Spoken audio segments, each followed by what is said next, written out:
Bismillahirrahmanirrahim. Assalamu alaikum students. How are you 6th class? Hope you all are fine.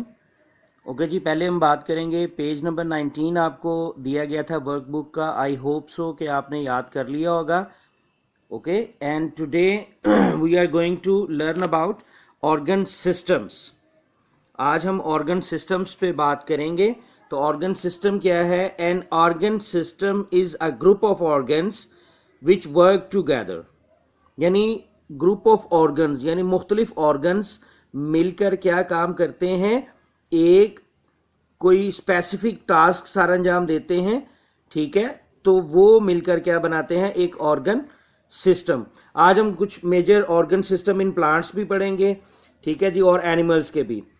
तो open your books. आपने books open नहीं की है अभी? Books open कर लें. We are on page number 11 of your textbook. Page number 11. तो इसमें सबसे पहले है जी रूट सिस्टम. ठीक है जी, एंड शूट सिस्टम. प्लांट्स में दो बड़े ऑर्गन सिस्टम्स हैं, and those are root system and shoot system. Root system को अगर हम देखें तो आपने देखा होगा कि प्लांट का जो कुछ पार्ट जो है वो अंडरग्राउंड होता है, सॉइल में होता है. ठीक है, तो रूट्स होती हैं. ठीक है, उसकी ब्रांचेस होती हैं. तो ये ओवरऑल कहलाता है रूट सिस्टम. रूट सिस्टम क्या है? The root and its branches form the root system of the plant. अच्छा, इसका फंक्शन क्या है? फंक्शन ये है कि root system helps the plant to absorb water and salt from the soil. यानी इसका मतलब ये हुआ कि ये जो रूट्स हैं, ये रूट्स क्या काम करती हैं, जमीन से पानी और नमकियात को जज़ब करके प्लांट तक फिर वो प्रोवाइड किया जाता है. ठीक है, पानी और सॉल्ट्स जो हैं. क्लियर जी. उसके बाद है शूट सिस्टम. तो शूट सिस्टम किसको कहते हैं कि ये जो पार्ट, प्लांट का जो part out of the ground होता है, ठीक है, इसके जितने भी ऑर्गन्स हैं they make the shoot system. Plant के ऑर्गन्स तो हम पहले भी स्टडी कर चुके हैं. Leaves, flower. ठीक है जी, तो ये सारे स्टेम, तो ये सारे क्या हैं, ये क्या चीजें हैं, ये हैं ऑर्गन्स. तो ये सारे ऑर्गन्स मिलके कुछ परफॉर्मेंस करते हैं. The part of the plant outside the ground form shoot system. It consist of stem, leaves, branches and flowers. Shoot system performs many functions such as movement of water, food making and producing seeds. यानी ये जो shoot system है ये क्या काम करता है? Movement of water का काम करता है. फूड मेकिंग है जो लीफ में होती है. लीफ जो है, लीफ में फूड बनते हैं, पौधे अपनी खुराक खुद तैयार करते हैं. सीड्स वगैरह जो हैं वो प्रोड्यूस होते हैं. सीड यानी बीज वगैरह जो बनते हैं तो ये शूट सिस्टम में ही बनते हैं. उसके बाद है जी हमारे मेजर ह्यूमन ऑर्गन सिस्टम्स. अब ह्यूमन ऑर्गन सिस्टम्स में 4 ऑर्गन सिस्टम्स हैं जो मेजर हैं, जो हमने आज डिस्कस करने हैं. नंबर 1 पे है digestive system, number 2 respiratory system, number 3 circulatory और नंबर 4 नर्वस सिस्टम. इनको हम 1 बाय 1 देखते हैं कि इनका फंक्शन क्या है. ठीक है जी. तो डाइजेस्टिव सिस्टम क्या है? डाइजेशन किस चीज को कहते हैं? डाइजेशन का प्रोसेस कहते हैं कि जिसमें हम अपनी खुराक को हजम करते हैं. ठीक है जी. तो the organ system consist of mouth, food pipe, stomach, intestines and liver. It helps in digestion of food. ठीक है जी. यानी एक ऐसा सिस्टम, मुख्तलिफ ऑर्गन्स मिलकर क्या काम कर रहे हैं? फूड को डाइजेस्ट करने का काम करते हैं, और वो सिस्टम कहलाता है डाइजेस्टिव सिस्टम. डाइजेस्टिव सिस्टम को हम इस डायग्राम के थ्रू भी प्रॉपरली उसके पार्ट्स को देख सकते हैं. ठीक है जी. ये रहा digestive system, human digestive system. इसमें आप देख सकते हैं mouth, liver, oesophagus, pancreas, stomach, large intestine, small intestine, rectum, anus. तो ये हमारा क्या है? Human digestive system. उसके बाद है जी हमारा respiratory system. Respiratory system consist of nose, wind pipe and lungs. तो ये ऑर्गन्स हैं जो मिलके हमारा रेस्पिरेटरी सिस्टम बनाते हैं. अच्छा, अब हमने देखना ये है कि रेस्पिरेटरी सिस्टम में होता क्या, हम करते क्या है, फंक्शन क्या परफॉर्म किया जाता है. तो we breathe through this organ system. हम सांस लेते हैं इस सिस्टम के जरिए. ठीक है जी. इसको समझने के लिए इसकी भी डायग्राम हम देखेंगे. These are the parts of our human respiratory system.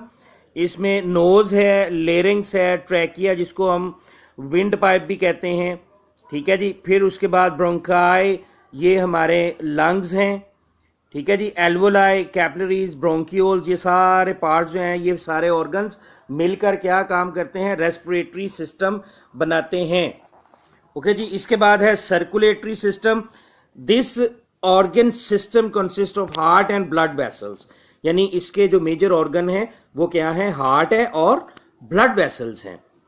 इसका फंक्शन क्या है, it circulates the blood with in the body, यानी इस सिस्टम के जरिए क्या होता है कि खून पूरी बॉडी में सर्कुलेट करता है, ठीक है जी। और ब्लड जो है वो क्या करता है, वो कैरी करता है मटेरियल्स को विद इट। ब्लड के अंदर बहुत सारा मटेरियल शामिल होता है, जैसे ऑक्सीजन भी तमाम बॉडी पार्ट्स तक खून में शामिल होकर ही पहुंचती है। उसके बाद है जी हमारा नर्वस सिस्टम। नर्वस सिस्टम क्या है और इसके पार्ट्स क्या हैं।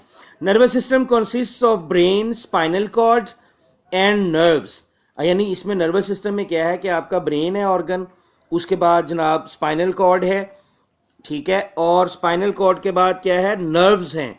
नर्व्स का तो पूरा जाल है जो पूरी बॉडी में फैला हुआ है, ठीक है। ये डायग्राम आप देख सकते हैं इसकी, ये नर्वस सिस्टम की डायग्राम है। ये ब्रेन आपका, ये स्पाइनल कॉर्ड है, और नर्व्स का तो पूरा जाल है जो बॉडी में मौजूद है। और इस सिस्टम के जरिए क्या होता है, इस सिस्टम के जरिए ये होता है कि मैसेजेस कन्वे होते हैं from one part of the body to the other part of the body.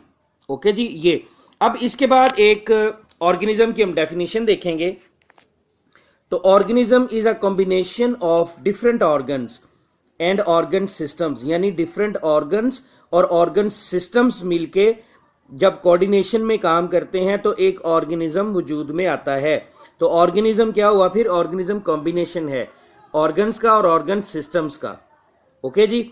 अच्छा, अब फाइनली चूंकि ये चैप्टर हमारा क्लोज हो गया तो इसकी जो लास्ट टॉपिक था उसका हम जो एक समरी है वो हम देखेंगे कि ऑर्गेनाइजेशन ऑफ लाइफ में किस तरह से जो है वो हायरार्की बनती है। तो सबसे पहले हैं cells. Cells form tissues, tissues form organs, organs form organ systems, और ऑर्गन सिस्टम्स से ऑर्गेनिज्म। ओके जी। ये कंप्लीट कर लेने के बाद नाउ ओपन योर वर्कबुक्स। अपनी वर्कबुक्स को ओपन कर लीजिए और आ जाइए आप पेज नंबर 17 पे। वर्कबुक का पेज नंबर 17 ओपन कीजिए प्लीज। ओके जी। इसमें ये आपका पेज नोट कर लीजिए, इसमें ये एग्जांपल्स उसने पूछी हुई है।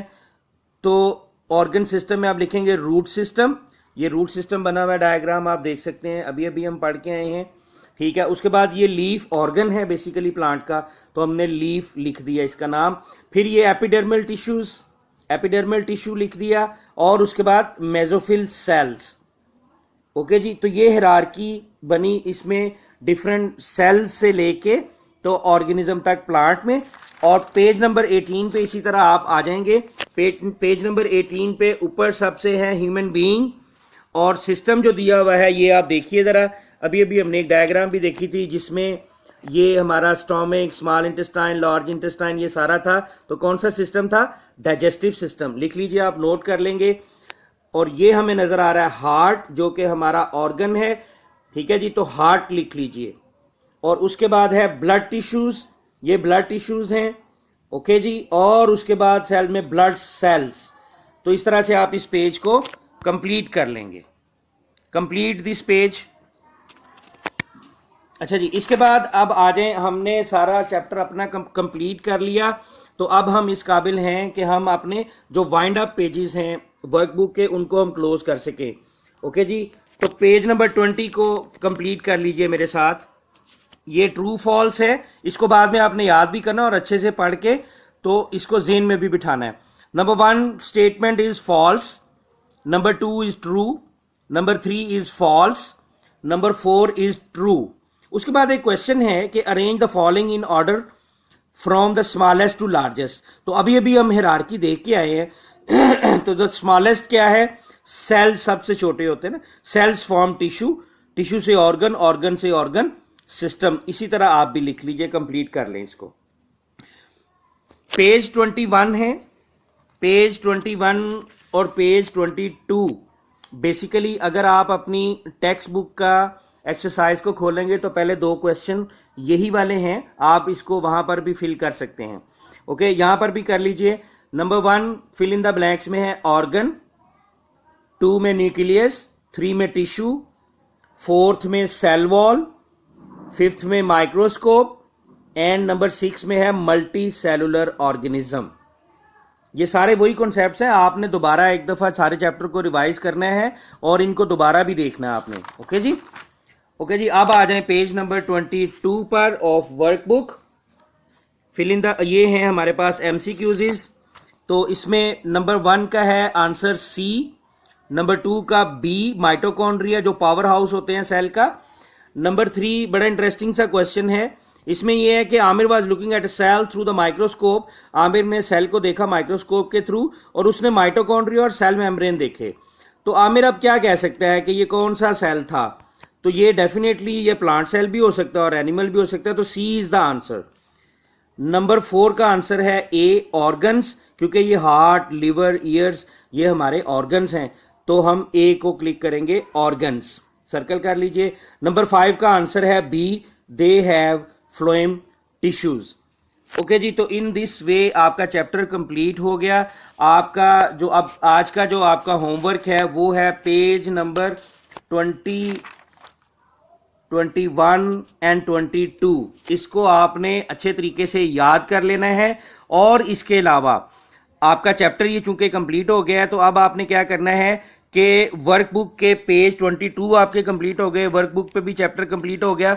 तो वर्कबुक में जिन जिन पेजेस पर शॉर्ट क्वेश्चंस हैं और एक्सटेंड योर थिंकिंग है, उनको आपने दोबारा रिवाइज कर लेना है, याद कर लेना। उम्मीद है आपने पहले याद किए हुए हैं, उनको दोबारा रिवाइज कर लेना आपने। ठीक है जी, बहुत शुक्रिया, थैंक यू सो मच। इंशाल्लाह इन द नेक्स्ट लेसन हम अपना अगला चैप्टर शुरू करेंगे and that is chapter number 8 energy. Okay जी, थैंक यू सो मच, अस्सलाम वालेकुम।